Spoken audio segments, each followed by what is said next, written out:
2026-yil 20-iyun sanasiga mana ko'rib turganlaring 2 yoshli Blesk Splendor o'sha ichi bismillahirrohmanirrohim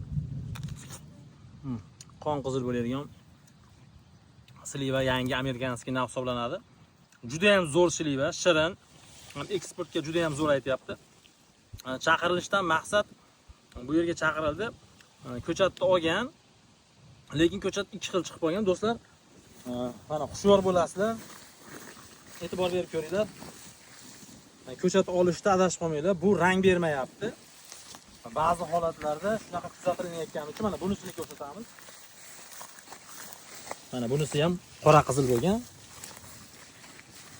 Mana bunisi ham qop-qora qizil bo'lgan. Buni ham 2 xili borligi aniqlandi. Shu sababdan chalg'ib qolmasligi uchun ishonchli joydan olishlarini maslahat beraman. Adashib qolmanglar do'stlar. Blesk Splendorlar qora qizil, ichi qizil va kalibri yirik bo'ladi va serhosil. 2 yoshli daraxtda. Like bosamiz va bu videoni Blesk Splendordan bog' qilaman deyotgan aka-ukalarga jo'natinglar. 2 xili borligiga xushyor bo'lishsin.